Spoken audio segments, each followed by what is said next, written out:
Daily Devotion with Pastor Balla for September 29th, 2020 from 2 Kings chapter 7, Don't Blame God. Let's first start with 2 Kings chapter 6, verse 24.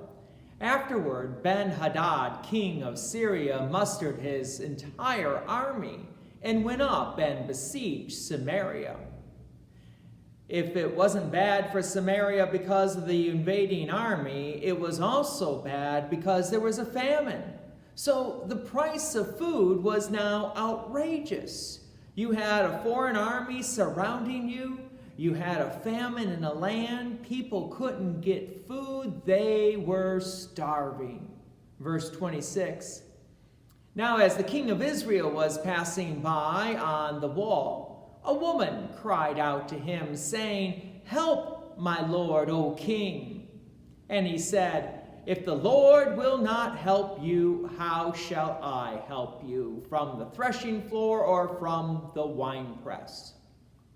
Notice the king was blaming God for the situation, blaming God for all the problems. And too often in our own lives, we also may do the same thing.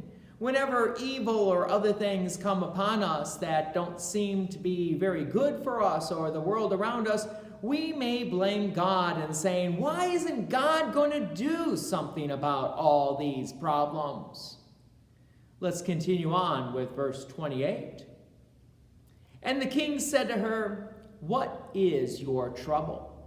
She answered, "This woman said to me, 'Give me your son that we may eat him today, and we will eat my son tomorrow.' So we boiled my son and ate him. And the next day I said to her, 'Give me your son that we may eat him.' But she has hidden her son."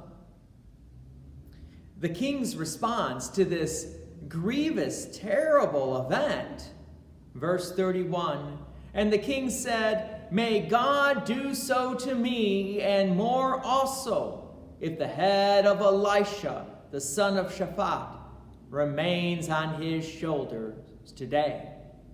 So the king made a vow to have Elisha killed. Why Elisha?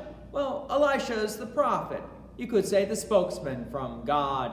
Remember, the king is still thinking all of this is God's fault. So God sends the messenger ahead of his own arrival in a process to kill Elisha.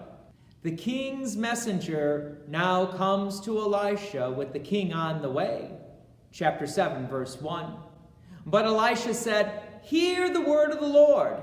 Thus says the Lord, tomorrow, about this time, a seah of fine flour shall be sold for a shekel, and 2 seahs of barley for a shekel at the gate of Samaria."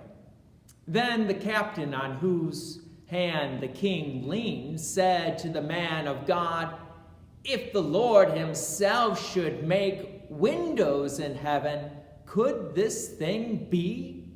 But Elisha said, "You shall see it with your own eyes, but you shall not eat of it."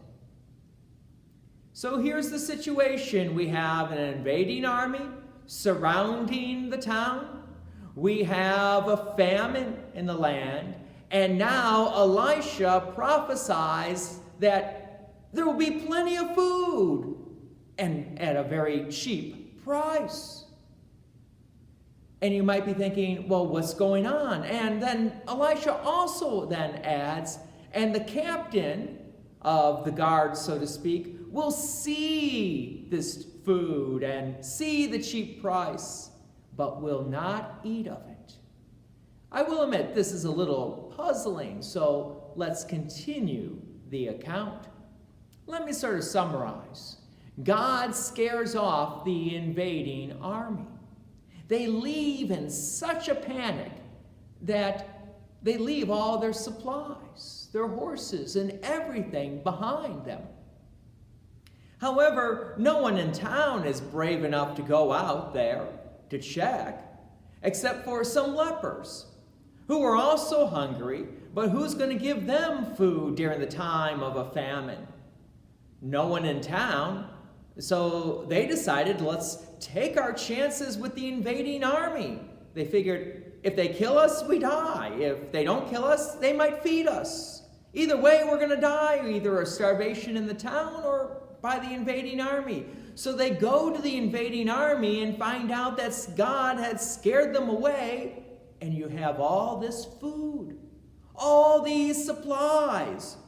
And the lepers are thinking, wow, we could probably keep this all to ourselves and be filled for days and months, maybe even years. But instead, they decided to go back to the town and tell the king's court.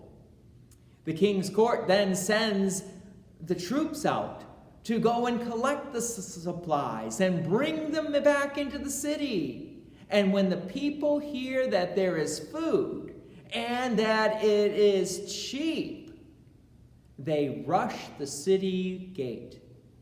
And guess who's in charge of the city gate?